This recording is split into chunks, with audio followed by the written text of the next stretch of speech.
Hello everyone, I'm Koyan and today we are going to learn how to answer questions related to Form 4 Chapter 9 Nutrition and Human Digestive System.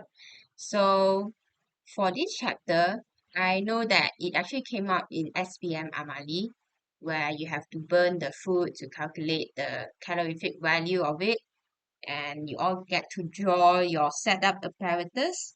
Right, so before I enter the question, I would like to recall to you the digestion of carbohydrate, protein, and lipid. So for digestion of carbohydrate, first of all, when you eat the bread, the digestion straight away starts in your mouth because your mouth got saliva because it is produced by the salivary gland. So this saliva contains salivary amylase that hydrolyze starch into maltose, followed by the duodenum, whereby duodenum it will receive chyme bile, and pancreatic juice. So chyme is actually your food content, yeah, in your stomach after all the peristaltic action there. So for now, duodenum, the reason why it's alkali is because of the bile lah. But another thing that it receives is the pancreatic juice produced by pancreas. So the pancreatic juice actually contains pancreatic amylase. So the action is actually the same. Starch is also hydrolyzed to maltose, just that the name is slightly different. One is belong to salivary, another one is pancreatic, but both also amylase.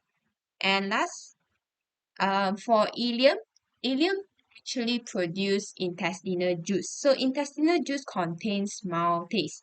So this maltase right here will hydrolyze maltose into glucose. And remember that duodenum and ileum, they are already in an alkaline condition. So another info you have to know in case you get messed up. Small intestine, they actually divided into three parts called duodenum, jejunum, and ileum. So normally the digestion where we learn it will occur at the duodenum and the ileum right there. And in case you get messed up lah, because small intestine is too general for you to explain, because there are two parts. One is at duodenum, one is at ileum. And followed by this digestion of protein, it will start in the stomach where it is in an acidic condition. Because the epithelial lining of stomach is actually adapted to have mucus cell, parietal cells, and chief cell. I know a lot of students have trouble memorizing this. Mucus cell, it produces mucus. Parietal cell, it secrete hydrochloric acid. Why? Because pH. So I think of this way like pH. So the next one is CP. So chief cell, it will secrete pepsinogen. So this pepsinogen is actually inactive enzyme. In order to activate it, this hydrochloric friend is the one that activates this pepsinogen to become a pepsin. So you need activated enzyme in order to for this reaction to occur where protein is hydrolyzed into polypeptide. Okay, moving on. For your information, the reason why mucus cell produce mucus in your stomach is to prevent corroding of the epithelial lining of your stomach since it is an extreme acidic condition for it. And other than that, duodenum, it receives bile, pancreatic juice, and chyme. So the pancreatic juice, other than containing the pancreatic amylase, it also contains trypsin, whereby it will hydrolyze polypeptide to peptide. Okay, and peptide it will then further hydrolyze into the smallest form, which is the monomer of protein amino acid. So is at the ileum, which is also an alkaline condition, and yeah, the intestinal juice contains this eruption that will hydrolyze it. So yeah, that is for the digestion of protein. For digestion of lipid, once it reaches at the duodenum, because duodenum it will receive chyme, bile, pancreatic juice. The reason why it receives this bile, which is produced by liver and stored in gallbladder, is because this bile have this role on emulsifying lipid into tiny droplets. So you can take a look, like initially, let's say it's a very huge one. Then they emulsify to increase the total surface area of the lipid for the lipase enzyme to act on. So lipase get to hydrolyze lipid into glycerol and fatty acid. Meanwhile, followed by the ileum. And the ileum is also the same thing, lipase hydrolyze lipid into glycerol and fatty acid. So this is something you really must to take note on, especially what are the enzymes and what is the product produced and where is it, what is the condition. So let's take a look at this question right here. Diagram 4 shows a human digestive system. Name gland M and gland N. So there are, this one is at your mouth. So your mouth, there will be you have a lot of saliva, right? Saliva is actually produced by salivary gland. And meanwhile, for your gland N, it is actually because there is a gland that will produce a gastric juice inside your stomach. So what is the gland name called? It is actually called gastric gland. So for your information, in case you still don't really know in detail, this one is actually the esophagus. And this huge part of the organ, a very huge organ, is the liver. And the stomach always looks like a P shape. I mean a huge P shape. So this one is basically your stomach. And followed by this small thing. Normally you can see it nearby the liver lah, because normally liver is the one produce bile and gallbladder is the one store the bile. So gallbladder normally like locate very near to the liver. So both of them are like best friend. Then this huge one is the large intestine. Yeah. Okay. So moving on, epithelial cell of the surface of stomach wall undergone adaptation to form gland and so state one function of the epithelial cell. So what does the epithelial cell do? So it is actually adapted in your stomach. So it will become in this type of, I mean if you zoom it up, it will be in this shape. Okay. So there are actually three important cells which are being adapted. We have learned in SPM. So there are chief cell, mucus cell, and parietal cell. So normally mucus cell is the one located slightly on top, and then followed by the parietal cell, then only the chief cell at the most inner part. So yeah, I know the textbook diagram they give is in the opposite way, which is like that. But supposedly the epithelial lining, if you zoom it, it's supposed to look like that. Okay. So one function of the epithelial cell, they got three types of adapted one. So it can be chief cell that to secrete pepsinogen. Yeah, here, the most inner part, and followed by parietal cell. So how pepsinogen get activated? It is because of the parietal cell that secrete hydrochloric acid. That's why your stomach is in an acidic condition. Last but not least, your mucus cell is the one to secrete the mucus. So you write either one of them now because this only consists of one mark. Now let's take a look at the next one is about dry mouth condition, xerostomia, caused by dehydration, stress, and use of drugs such as diuretics. So how it can affect gland M, which is your salivary gland, and digestion of starch at L. So when you have a very dry mouth means you have very less saliva. When you have very less saliva, saliva contains what? It contains your salivary amylase, right? So it means that it has a less salivary amylase. When you have a lesser salivary amylase, means your starch, the hydrolysis of your starch through your maltose will be lesser since you have a lesser production of this salivary amylase. So basically, this is how you explain it in a full sentence because I draw it in arrow form, which is a shortcut manner. So let's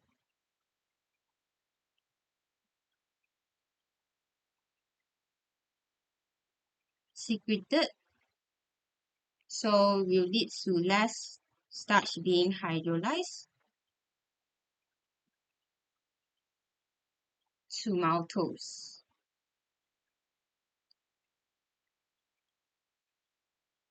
Alright, so yeah, you got answer how it affect the digestion of starch and affect the gland M. Moving on to next question where a pregnant woman likes to eat things like hair, clay, and dirt. Yeah, it's something that's not a food lah. So effect of this habit on the individual. So this is actually a condition called pica. Not Pikachu, is pica. Okay, Pica. So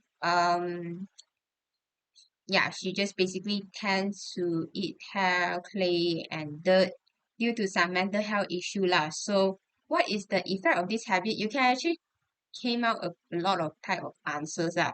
Because let's say if you keep, eating all this, you eventually get less nutrients, right? Because hair, clay, all this non-food doesn't have any nutrients.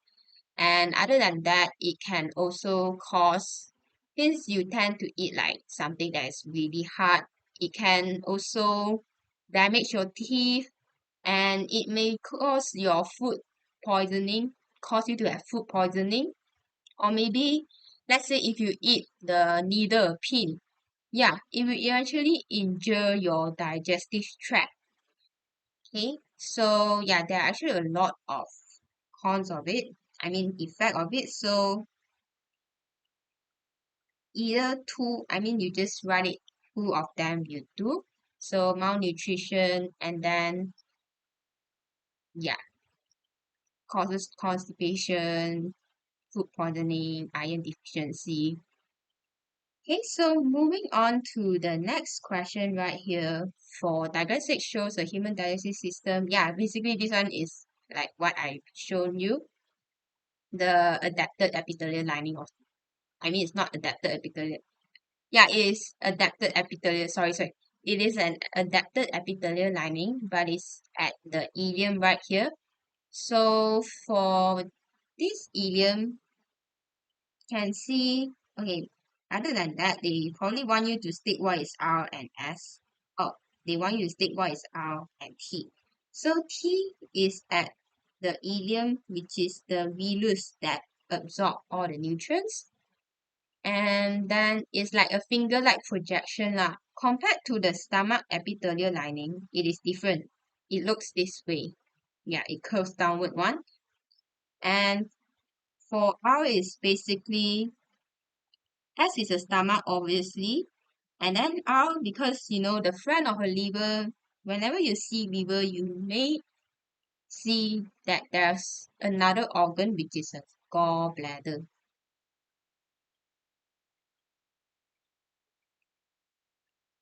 Okay, and the one that looks like a leaf, right? Like is in 2D it looks like a leaf lah. And the surface is not very smooth. This one, which is below the stomach there, that one is a pancreas. Okay? And then they want you to state the adaptation of T in nutrient absorption. So basically this one got mentioned in textbook before, the villus finger-like projection. So the villus actually has a microvilli too. And yeah, you can see it has microvilli to accelerate nutrient absorption. Other than that, it is one cell thick. You have to emphasize it is one cell thick. You can't mention it is thin because they need you to emphasize how thin is it. It is one cell thick. And it also have this thing called your lactose. So lactose is the one that help out with the transportation of soluble nutrients like fatty acid, glycerol. And other than lactose, there are blood vessel. So blood vessel, it is in a network form. Yeah. So a network of blood vessel. Okay. And other than that, they also have a mucus cell to secrete the mucus. So there are actually a lot of adaptation right here lah. So I just paste it to you for you to refer right here. Okay. It's one cell take to accelerate nutrient absorption, and then goblet cell to secrete mucus, and network of blood capillaries to transport, and intestinal gland that secrete the intestinal juice. So intestinal juice contains a lot of enzymes lah. Then they also have a lactose that carries the droplets of fatty acid and glycerol. Last but not least, it has microvilli that also accelerate nutrient absorption.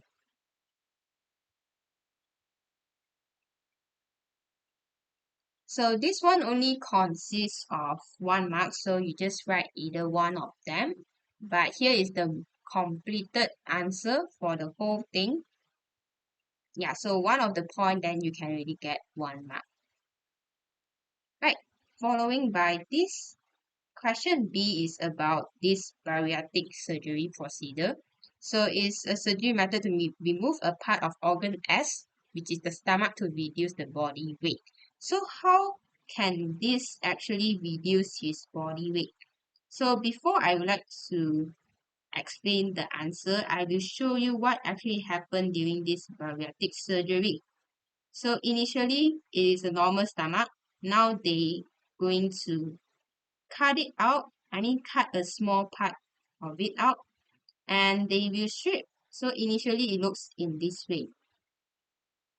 Then they cut this part, and join this join this jejunum to the cutted part lah. So you can see that right now your stomach size is reduced. The size already reduced until so small. Initially, your stomach is so big. Now it reduced to so small. So imagine your food that you eat right here. Yeah, the stomach is extremely small right now. That's why there will be lesser nutrients, um, and you feel very full easily lah, because your stomach storage is not that huge.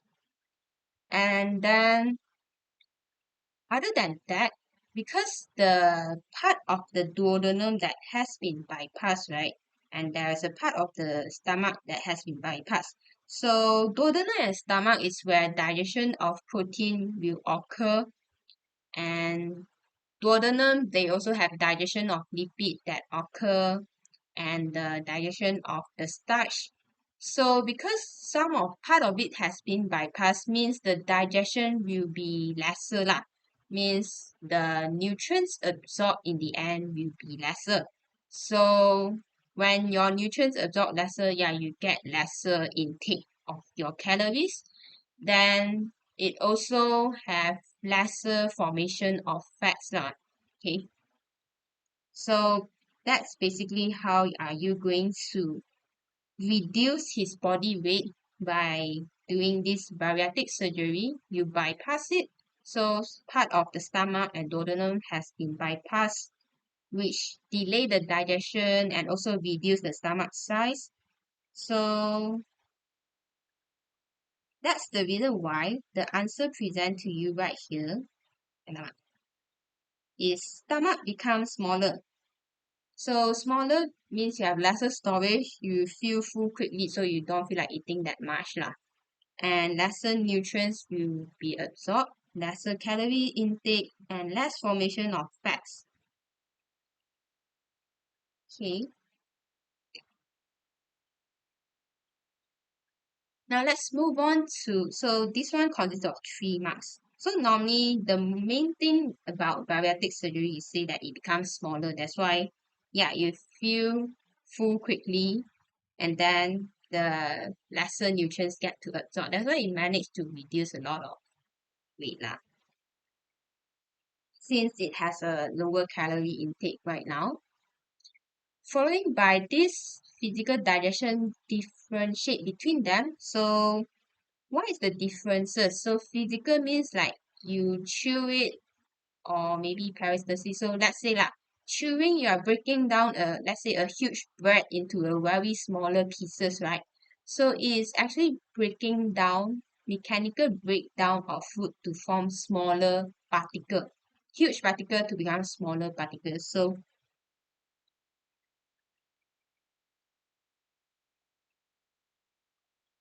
mechanical.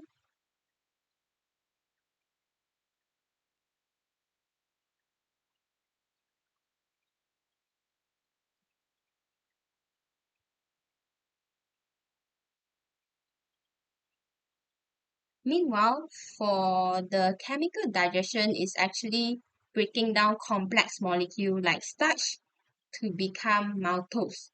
That's what it meant lah. This mechanical breakdown of food from huge particle like a big bread become a smaller bread. But this one is starch become maltose in your mouth lah for that example. And then involve chewing and peristalsis. What about chemical? So involve chemical reaction. So this chemical reaction is whereby we learn it as enzyme reaction, enzyme action. Now let's move on to next question right here. Name F and G. So F is looks like a leaf, right? And the surface is quite rough and it's below stomach, so it is a pancreas. Meanwhile, for G, it is you can mention it is a small intestine. So ileum pula. It is the pancreas. Then this one is a small intestine. So I encourage you to write small intestine will be better. Okay. Because this whole thing is actually considered as small intestine lah. Because supposedly the topper part right here, right, is normally a duodenum. Then a more lower part is the ileum. Then the one after the stomach, this one is a duodenum. But it is quite risky to, write ileum or duodenum. So it's better to just straight away make it more generalized, write it as small intestine. Okay. And then followed by the next one right here is adaptation found in the structure in diagram 4.2. So basically it is the one that found in your small intestine. So your ileum lah. Okay. And right now we can see, yeah, you got lacteal, got a network of blood capillary. So you can mention it is one cell thick, means it's very thin, and you can mention about the network of blood capillary. Then you can also mention that they have this lacteal. You can mention it has a microvilli.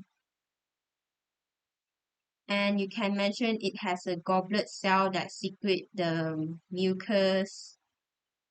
And you can mention about the intestinal gland that secrete the intestinal juice. So you can see that, yeah, basically all these 5 points right here. Epithelial layer of the villus is one cell thick.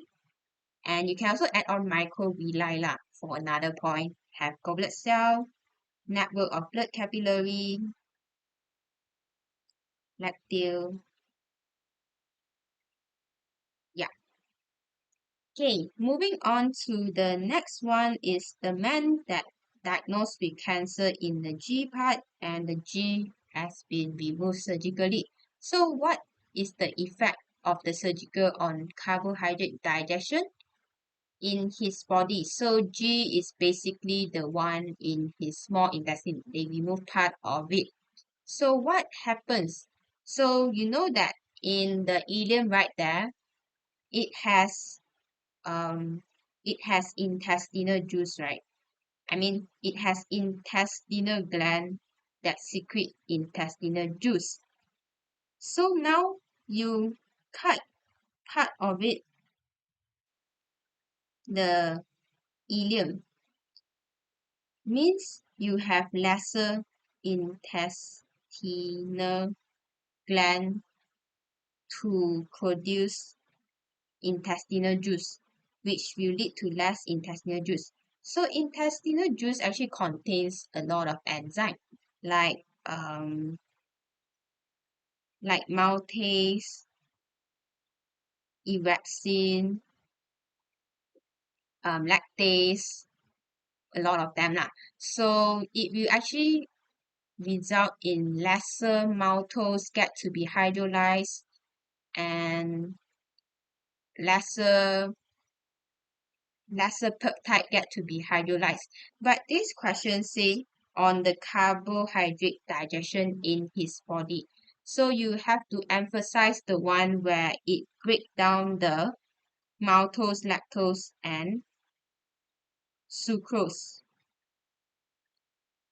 Because it has a maltase enzyme, lactase enzyme, and sucrase enzyme that will break down all these three nutrients. So when you have lesser intestinal juice, because this is about carbohydrate digestion, so you don't mention about the protein digestion or the fat digestion, lipid digestion. So it will be lesser maltose being hydrolyzed and lesser sucrose and lesser lactose. So this is basically what the answer required to get 2 marks. So it's either two of them you can mention, but most importantly, you have to state the main point first. Means that lesser intestinal juice is secreted lah, and result in less maltose, less sucrose, less lactose is hydrolyzed into the following products. Okay, so now let's take a look at the next question right here. So it shows the structure in assimilation process of digested food that occurs, in liver and cell. So the product of the protein digestion is absorbed by structure G. So what is structure G right here? This is actually absorbed by structure G in form of amino acid molecules and transported to liver. It's probably the blood vessel lah. And then they want you to describe assimilation process of amino acid occurs in liver and cell. So before I mention about this, I will recap to you the whole assimilation process that happen in liver and cell. Okay, so for assimilation process in the liver, so there are two parts lah. One is at the liver, one is actually at the cell. So for liver, there are two things, amino acid and glucose assimilation. So amino acid, it will be the liver that synthesize plasma protein and enzyme using the amino acid. Other than that, when there's an excess amino acid can't be stored. So they will metabolize it by breaking it down through the amination process. So this process is quite important lah, to form a urea, and then it will be expelled out in form of urine lah.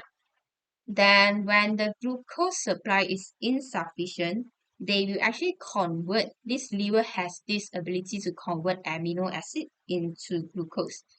This is the assimilation process of amino acid in liver. Meanwhile, for glucose, this liver actually have this ability to use glucose for cellular respiration to generate energy lah, basically.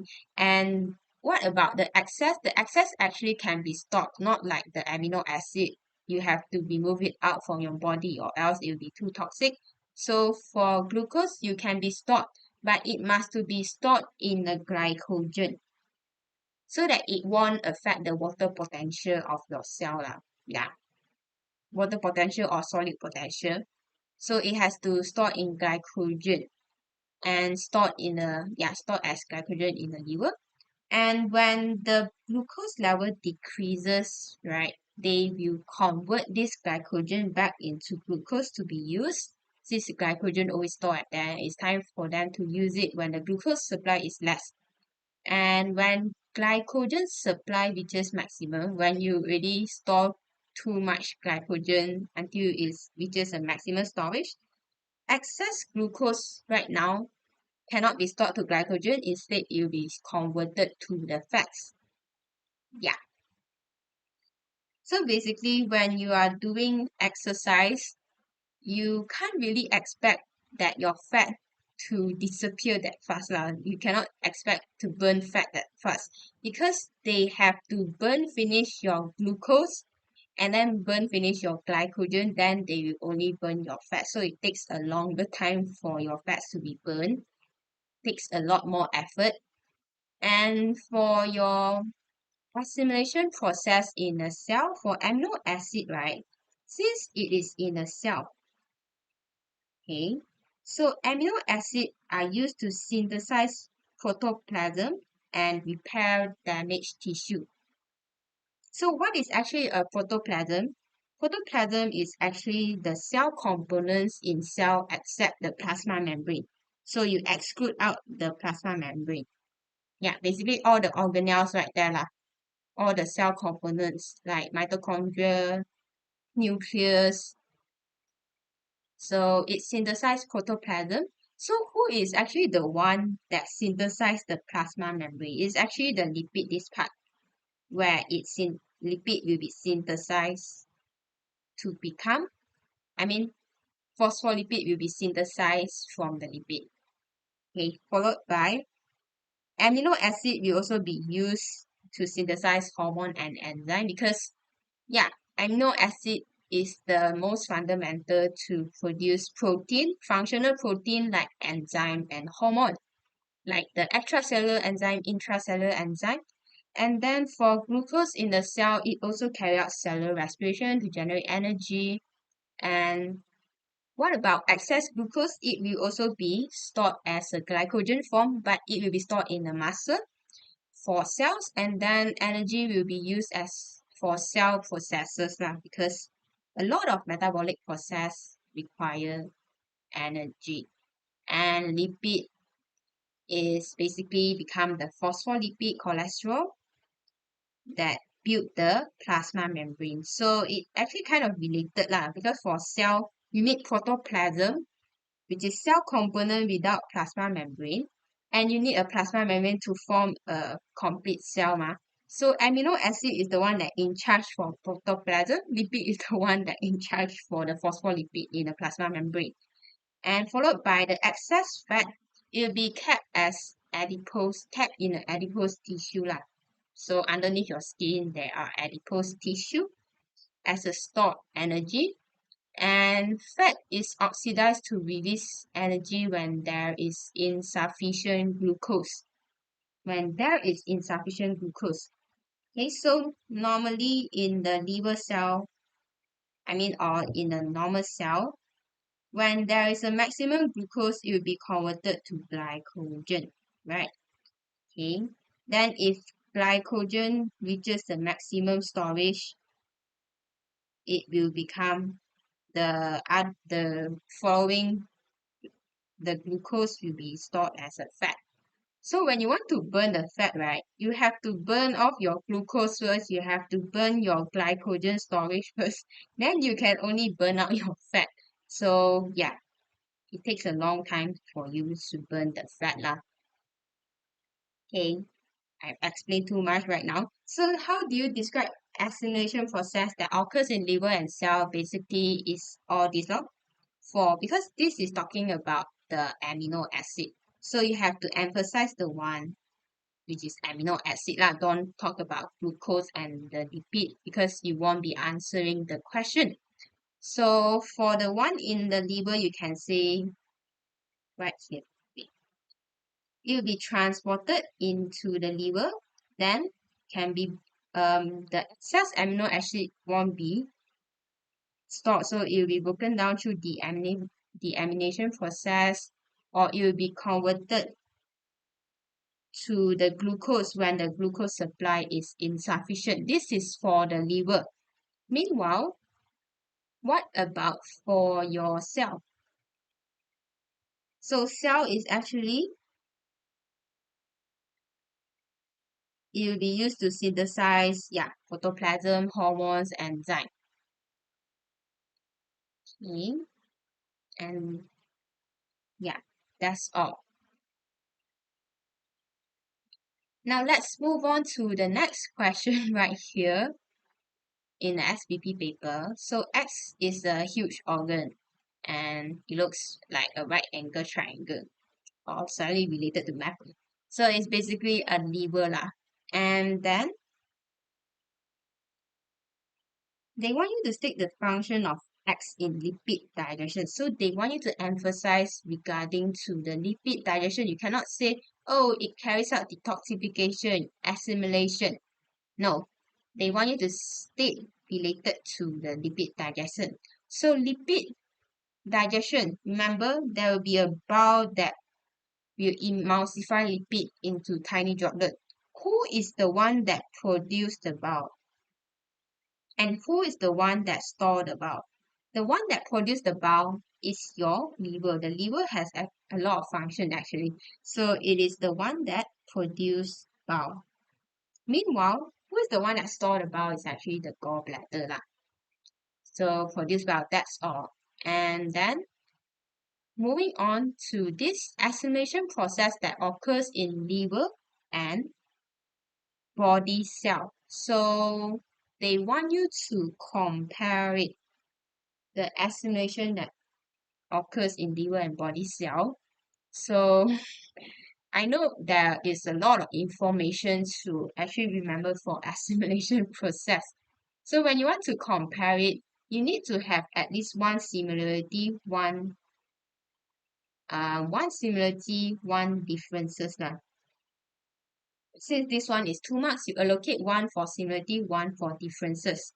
So both, right, actually, because they say assimilation can be glucose, can be amino acid, can also be lipid. So if you can recall, for the glucose, right, whenever there is an excess glucose in no matter in liver or body cell, they will actually store the excess, they will actually convert this excess glucose to glycogen to be stored, right? So this is the similarity, one of the similarity. Other than that, glucose is really important to generate energy. So for both liver and body cell, they also use glucose for cellular respiration. So this is the similarity you can come up with. And other than that, how are you going to differentiate between them? So for the glycogen, right, in the liver part, which is in the X, it will be stored in the liver. Meanwhile, for cell, it will be stored in a muscle. And other than that, you can actually write this part. Oh, so sorry.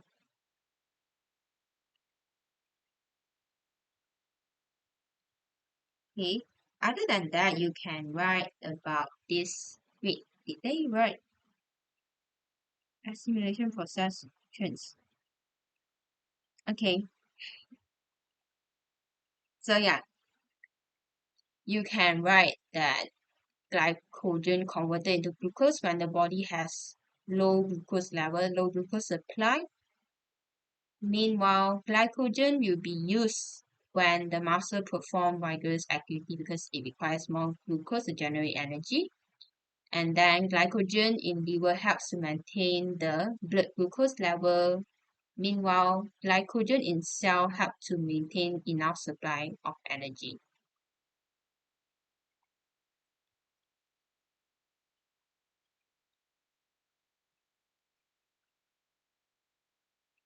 All right, so I know this question is quite challenging, honestly, because you really have to know the whole information and how to state out the similarities and differences. Moving on to this question C right here is explaining the effect of formation of scar cell on the detoxification process that happens in liver. So, okay, so you know that liver actually have this vital role on the detoxification process. And for this condition, right, it's actually very severe because initially your liver, right, it will become inflamed first. So after it become inflamed, means it becomes swollen because of like viral infection or this thing lah. And then it will eventually lead to some of the liver cell will be damaged. So when it's damaged, right, it can't like straight away regenerate a new liver cell. It takes a long time. But you keep like, you know, injuring it because you drink too much alcoholic drink or toxic substance, or maybe it's due to hepatitis B for inflammation lah. And it will actually due to they can't regenerate in a short amount of time, they will eventually form a scar right there. Like they should form a scar tissue. Like when you actually injured your hand, first of all, you form a scar tissue first, right? Because this scar tissue, they actually do not have any function. I mean, they can't really perform the function, the liver function lah. So it's actually a very thick kind of protein fiber lah. So it doesn't have the function like the liver cell for this scar tissue. They just want to replace it. So the healthy liver cell are being replaced by the scar cell. And then I mean, it will actually eventually lead to fibrosis, where your scar tissue is being replaced by the healthy tissue. But this one is actually more severe issue because most of them are being replaced by scar cell. So it's actually in a cirrhosis condition. Liver cirrhosis where there is a severe scarring. So making your liver to difficult to perform its function, detoxification function. So how are you going to explain the effect of formation? So you can actually state out what is this disease first lah. Liver disease is actually a cirrhosis where there's a severe scarring. So when they can't detoxify much, okay, because you less detoxification. What is actually the function of detoxification? You actually want to remove the toxic from your body cell, right? But now you have lesser detoxification process that occur. So you less toxic able to be removed. So when less toxic will be removed means there will be a build up accumulation of toxic because very hard to remove since it the detoxification process is not that efficient, is disrupted. So yeah, it will become very toxic for your body lah. That's why maybe your blood will eventually become poisonous like that, very toxic lah. So it will lead to accumulation of toxic substance in your liver.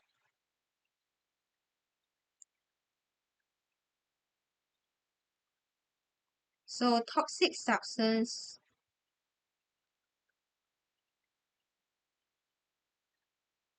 cannot be removed from blood. Or you can write it in another way where lesser detoxification occur.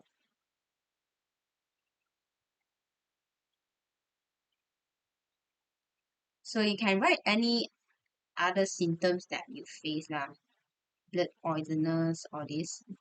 Yeah, so these are the points you can actually made up for this. So don't drink too much alcoholic drinks lah because you are making your liver a hard time to function.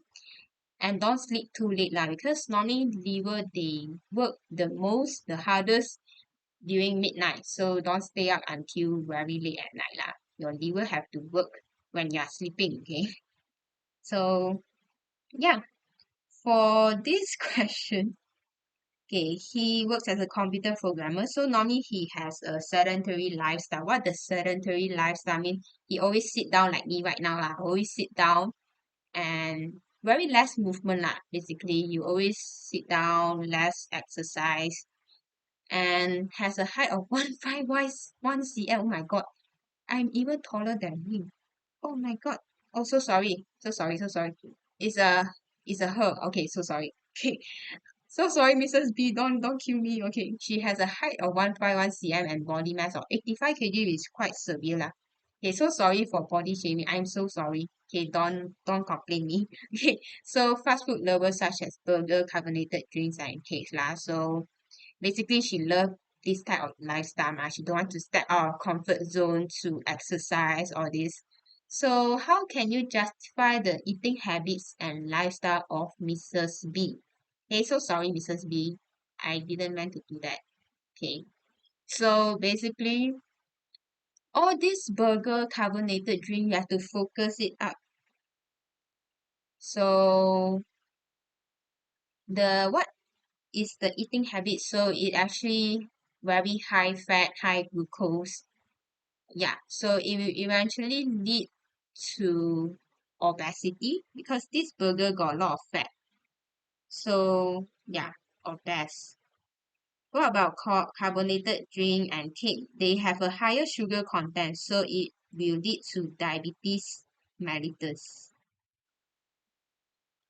So you say that it has a higher fat and high glucose content. That's why it will lead to all this issue lah. So you can see for this answer right here, they given it will increase the blood glucose level, okay, causing diabetes mellitus, and it will cause obesity due to it will increase the fat level lah. And it will be a risk of suffering cardiovascular disease because of high cholesterol, yeah, hypertension. Then because of like, yeah, you also have joint issue lah, because when you are obese, you tend to put on more weight to your joint. So you feel painful at your joint lah. Yeah, joint pain. So that's all. But most importantly, you talk about the eating habit. Like it will increase the blood glucose level, increase the fat level, then what it will lead to? Okay. Now let's move on to this question right here. It's also the same human, not same human lah, same diagram. Also stating which one is stomach, which one small intestine. Wait, it looks the same lah, like just now. Okay, so name the product of digestion in the X. So X is basically stomach. So stomach, there's only one digestion. Got protein, carbohydrate, lipid. But stomach is where protein will happen, digestion of protein will occur. So protein, it will be hydrolyzed into polypeptide. So this pepsin, yeah, is a activated enzyme. Initially, it's pepsinogen, which is activated by hydrochloric acid to become pepsin. And then for why, you can actually state that it is a ileum lah, or you want to write small intestine also can. Because now it's actually at the more lower part lah, so it is confirmed a ileum lah, or you can write it as small intestine.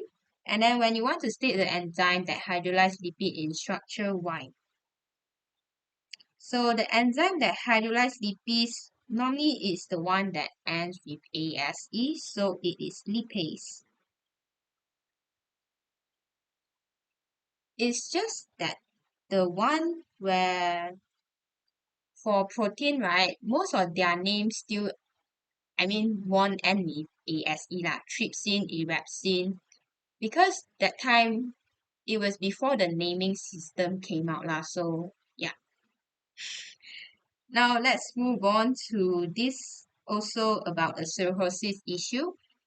They want you to differentiate the assimilation process of amino acid in both individuals.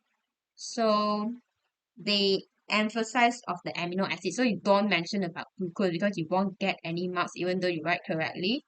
So for this assimilation process in the liver, right, as you can see from this textbook, yeah, basically got this synthesized plasma protein, blah, blah, blah, the amination process.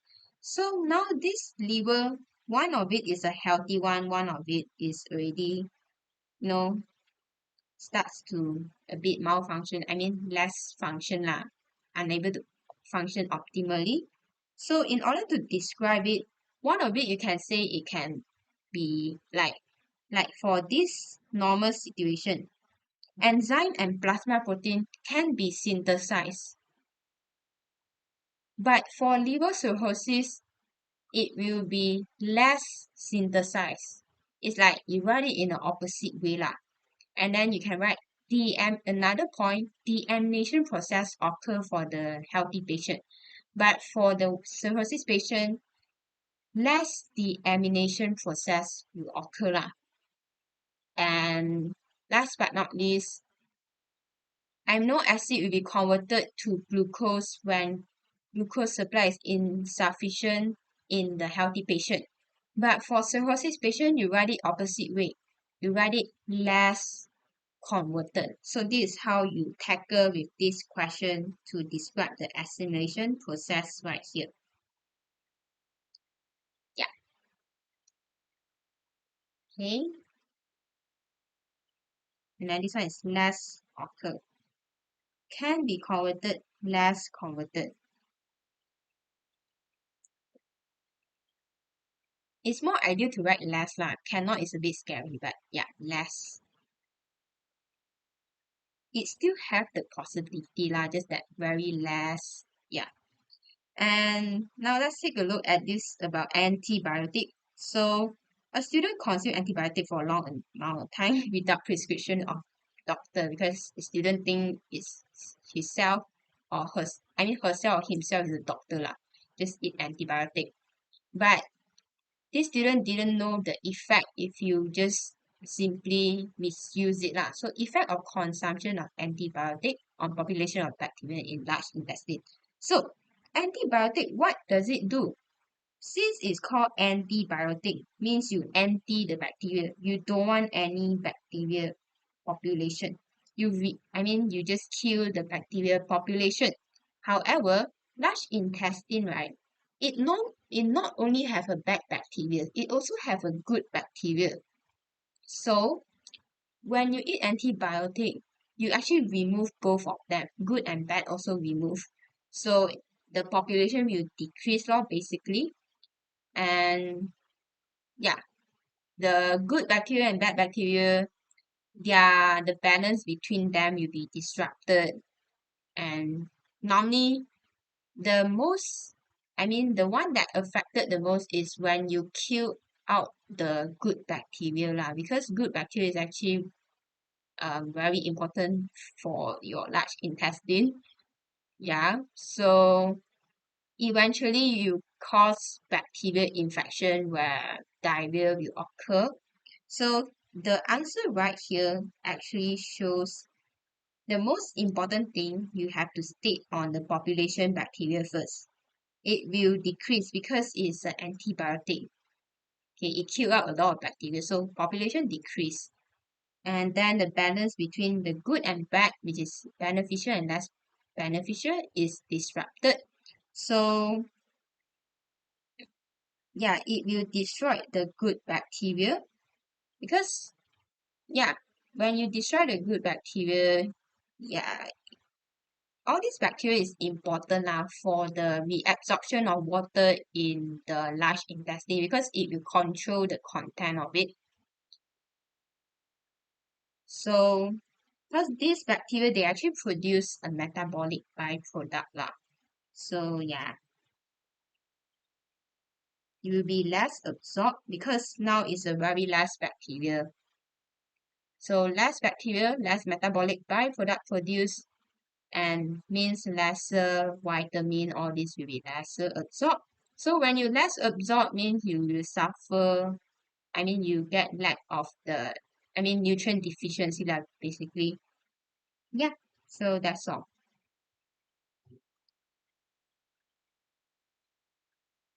So this is quite a K-but question that I admit. So yeah,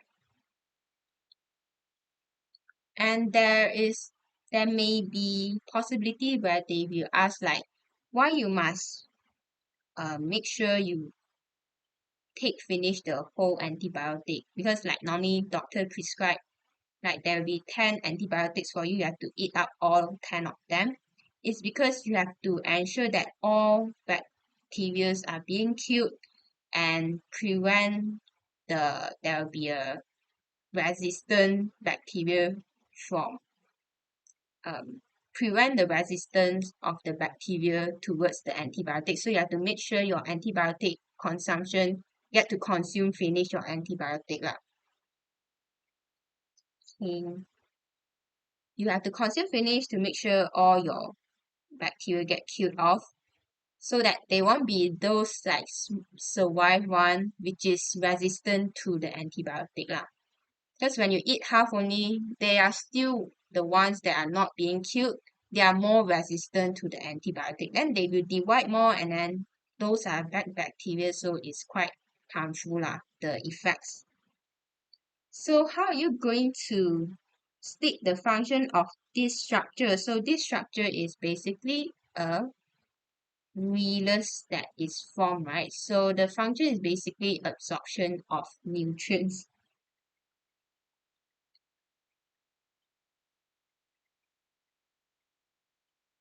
And how are you going to state the adaptation is also the same thing. It came out 3 times already for this. So you can also add on about the microvilli or microvillus. Yep. So moving on to the next one right here is showing you the alimentary canal. Then they asking you how steamed chicken is digested in PQR in the system. So what is P? P is in stomach. And what is Q? Q is in duodenum. And what is R? R is actually in your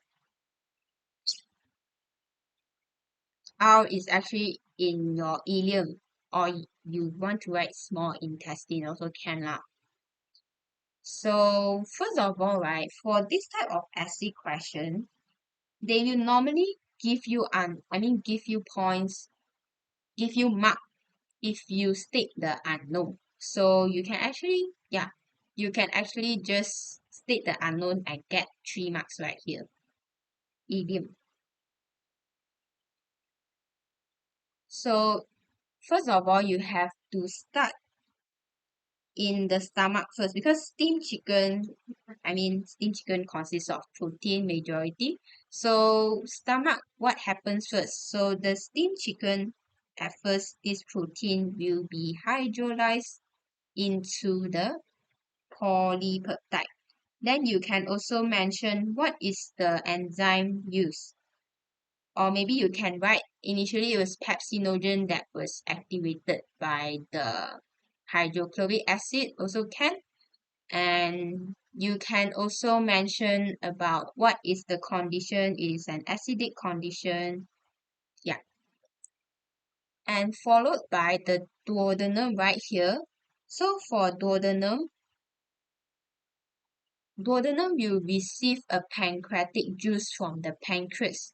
So this pancreatic juice actually contains this trypsin enzyme that will hydrolyze your polypeptide to peptide, right? And then you can also mention what is the condition, is an alkaline condition. And followed by the next one where we can mention for the ileum right here. Okay, so for ileum, they got intestinal juice. So intestinal juice contains this erepsin, where it will break down your peptide into the amino acid. Okay, so this is the protein one you can actually explain lah. So we are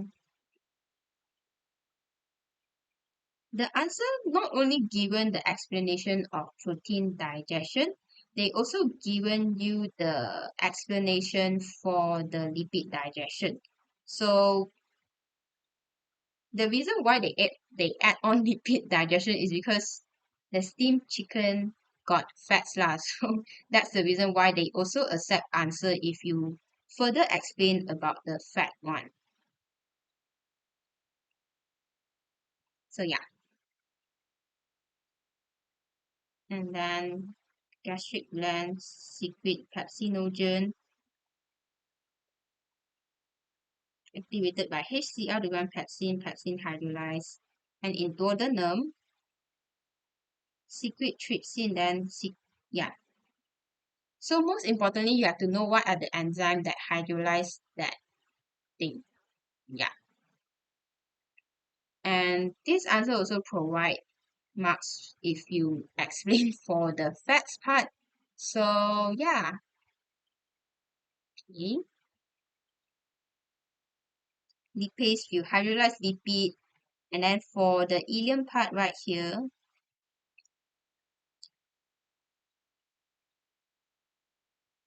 intestinal glands secrete this intestinal juice contain erepsin and then hydrolyze peptide into amino acid. Meanwhile, for lipid one, they want to explain that, yeah, lipase hydrolyzed lipid. All right, so right now we are going to move on to this question where it's about the health issue lah. So for this, hey, one person is, yeah, very huge in size, another is so thin in size. So one of it having obesity, yeah, basically have obesity. Another one is actually having anorexia nervosa. So how to actually differentiate anorexia nervosa and bulimia nervosa? Bulimia nervosa. So anorexia is the one that is obsessed with their weight. So they will try not to eat anything so that they are more happy when they get to be more thinner. Yeah. But for bulimia nervosa, they are induced vomiting. They will like induce like especially those mukbang people, maybe in front of the camera they eat a lot, but actually they are the one they will actually induce vomit out lah. And you actually since you keep vomiting out, you actually lose a lot of water and nutrients. So when you lose a lot of lose a lot of water lah. So this obesity and anorexia nervosa, how are you going to explain the relationship between eating habits and physical condition? So this one got 6 marks. So you try to allocate 3 points for individual V and 3 points for individual W at least lah. So if you got more points, then you better. So individual V, first of all, you just state first because I know students will panic. You don't know what is the main detail, but no matter what, you just state what is it first. It is obesity. Okay, if you know that you can't really get full marks, don't worry. You just get the few 2 or 3 marks, which is through stating what is the condition they are facing. So obesity is due to what? Because they want you to state eating habits and physical condition. So eating habits means excessive intake of lipid, all this. So you take a lot of fat, high fat. That's why it will lead to this physical condition, which is the excess body weight.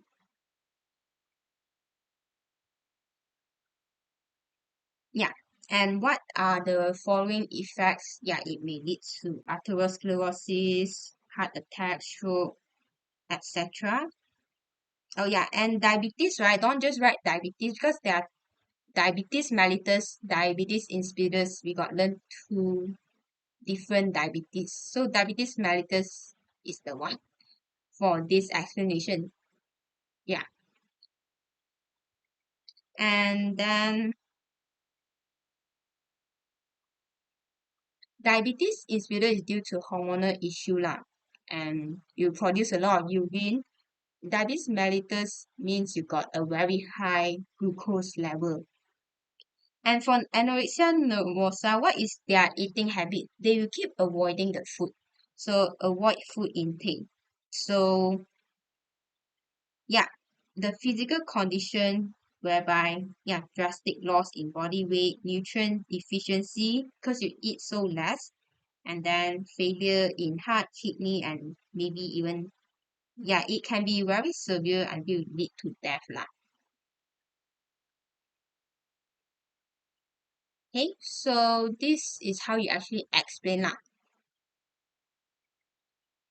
Okay, moving on to the next one. Okay, so basically one is like eating too many fat and sugary stuff, which leads to body weight increase, excess body weight. Another one is eat very, very less until it leads to nutrient deficiency, drastic loss in body weight. Now let's take a look on how to actually overcome the health problem faced by an obese person other than healthy eating habits. So they don't want you to mention about, oh, eat. I mean, they don't want to mention too much about the eating habits so you have to say what are the physical activities you can do or the treatments you can actually do. So for obesity patient, right, there are treatments they can undergo, which is the bariatric surgery lah. Gastric bypass surgery. So but if just a normal, I mean at first you will try to exercise first. So exercise maybe for a few months it still doesn't work because maybe due to genetic factor, then you have no choice. You can go for a surgery. So because surgery it will lead to a lot of side effect lah. That's why but surgery is actually the fastest way lah. Okay, so avoid sleeping late, avoid supper, eating late night meal, do more exercise.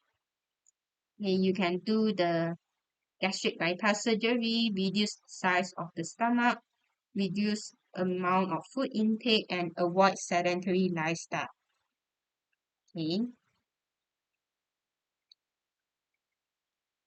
Now let's move on to the next question right here.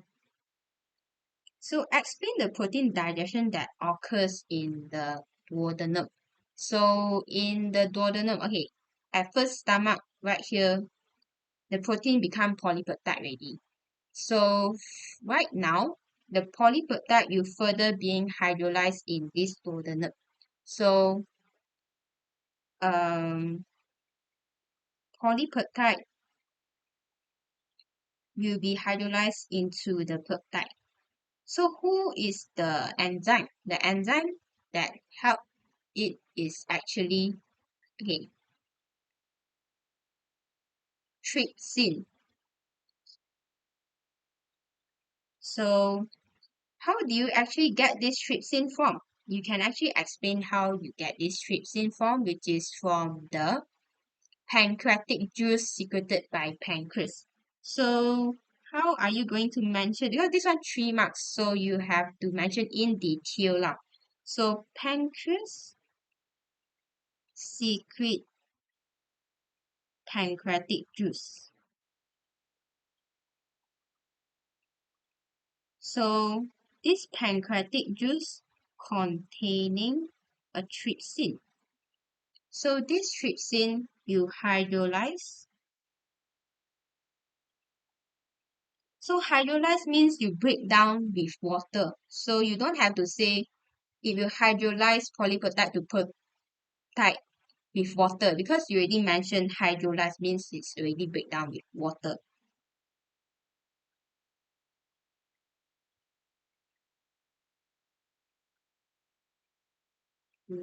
Peptide. Yeah. So peptide will be formed. So the marks allocation is actually this containing trypsin and then hydrolyzed polypeptide to peptide. Okay. Moving on to this structure of wheelers in organ K. So you can see in detail that the wheelers has a microvilli to accelerate nutrient absorption.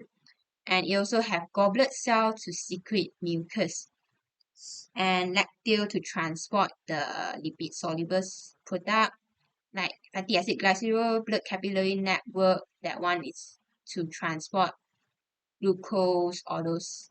Yeah. So water soluble substance lah. So for this one, he is diagnosed with cancer in organ K, and part of the organ K, which is small intestine, is being removed. So how it affect the function of villi in the nutrient absorption? So first of all, you have to think of what is the normal role and adaptation of this villi, because we have learned a lot about it, right? So let's take a look at this part. Wait, um,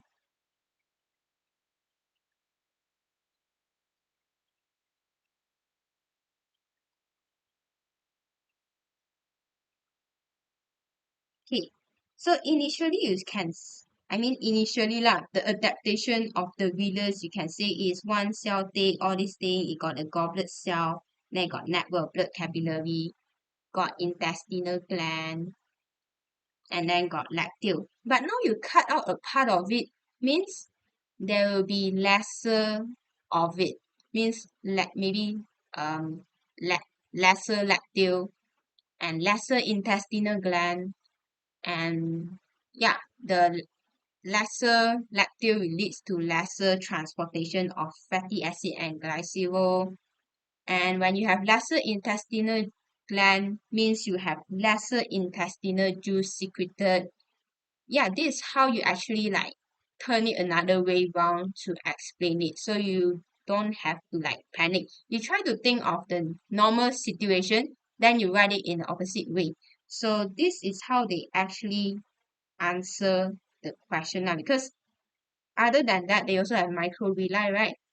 But now you cut out part of it, so microvilli also decrease. This one you remove it.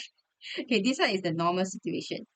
Okay, so the answer, how do they answer to it is, yeah, surface, because when you decrease, normally microvilli is the reason to increase total surface area to accelerate nutrient absorption. But now decrease already means the absorption decrease. So everything you just write in the opposite way. Decrease, decrease, lesser epithelium, nutrient absorption becomes slow, lesser number of goblet cell.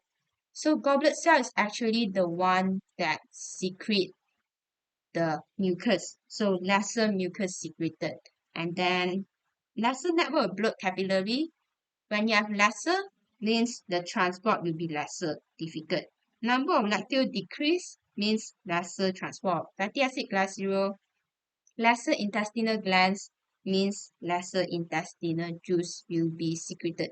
That's how you actually answer to the question. It's actually quite easy to get a point. Just that a lot of students, they don't know how to answer to the question. Students know the adaptation of it, but don't know how to answer to the question. Like you say, become slower, lesser. This is how you actually answer to the question. So a lot of students face this issue lah, because you can only know how to write the straight out direct answer, like it has microvilli, but this now you already cut part of the ileum, so you have to mention now if everything become lesser and the process decrease. Yeah, so this is how you actually answer to the question. Now let's move on to the next question right here. Discuss the role of liver and body cell in assimilation process when an individual consumes food class Q. So they really emphasize it's food class Q. So you don't mention about assimilation process of the protein. Okay, that one please don't mention it because you are wasting your time basically. So you just focus on the carbohydrate. This is how you answer the question. So this consists of 7 marks, so it's quite crazy lah. So yeah, you have to think of all the assimilation process of the carbohydrate for both liver and the body cell. And normally, essay question, if you state the unknown, you have a higher possibility to get the mark because normally when you state unknown is in the answer scheme one. So food class Q is actually belongs to carbohydrate. So you write food class Q, carbohydrate, 1 mark for you.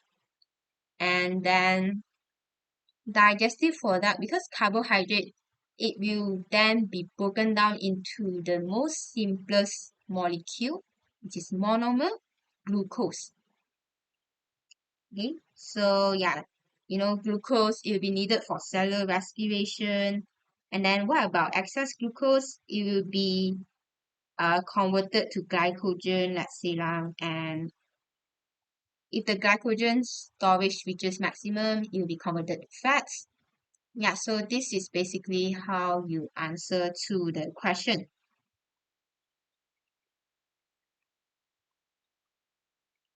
Okay,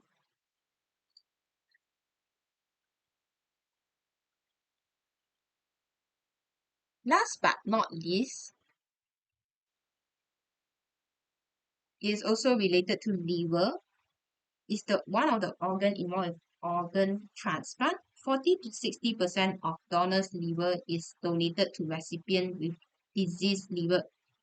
So yeah, the good thing is donors' liver and recipient liver will actually grow again to the size of normal liver. So our liver has this ability to regenerate. Like it's quite special. Okay, so sorry. It's quite special. Like, but for like cardiac cell, for heart cell, yeah, it can't regenerate lah. But for liver, yeah, it has this special ability. So what is the suitable food to be consumed by individual after going liver donation? So this is basically stating what suggest, like just suggest the food.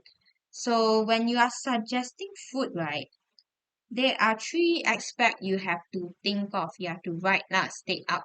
So what is the food class or what is the nutrient of the food? And then why you want to eat this nutrient? Why? Like fat, why you want to eat fat? Fat can be heat insulated, let's say, or you want to protect your internal organ. And then what is the example of it? Like butter. Okay, so you can actually, because one suitable food only, you don't have to mention three, four, or five.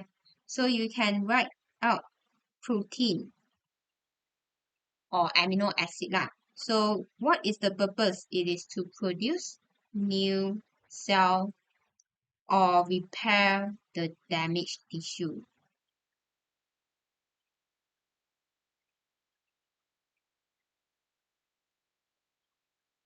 And when you're writing repair, right, you can't write repair cell. You must write repair the damaged tissue, not cell lah. And for replace means you produce new cell, replace new cell. Okay, and then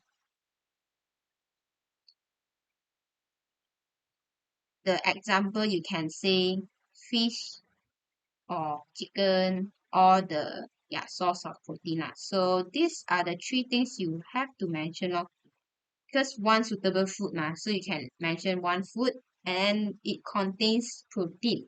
So yeah, the protein able to produce new cell, repair damaged tissue. And for others, you can actually say because since this one, the reason why you need protein because you need to regenerate, you need to produce new cell. But other than that, right, you when you are doing cell division or this, it actually require energy. So how do you get the energy from? It is actually from carbohydrate. So another food you can actually suggest, let's say bread or rice or potato. So it is acting as a source of energy. And let's say you want to write fat, okay? You can also write fat because but try to write like the fish oil, olive oil, the one that has the high density lipoprotein HDL, higher HDL, lower LDL. So a good fat lah basically. So it can act as a energy storage, or maybe you want to protect the internal organ, because like most of our organ right is lined by the fats one, because it cushions it. So yeah, organ. So don't like despise about fat lah, or it can be acting as heat insulator. This is the purpose. Okay. And maybe you want to suggest another food, you can suggest vegetables or fruits. Why? Because it contains minerals or vitamins. So mostly minerals, vitamins, like those what berry anemia, rickets, all this. Yeah. Normally it will increase the immunity of the body lah, body defense system lah. So yeah.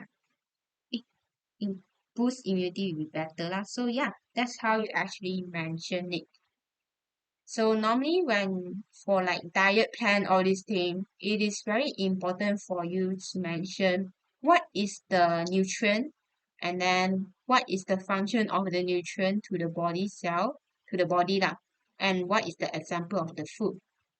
So yeah, that's all for this chapter, and let's take a look. So these are actually what you have to focus on lah. Yeah, so there are actually a lot of identified organ in the digestive system, and yeah, and all the K-BAC question you have tried to read through it, and at least you have to know what are digestion of protein, lipid, carbohydrate, and some health issue, and the assimilation process of amino acid, glucose. So yeah, that's all for this video, and don't forget to support, and thank you so much for watching. Thank you so much for your time, and I'll see you in the next video. Bye bye.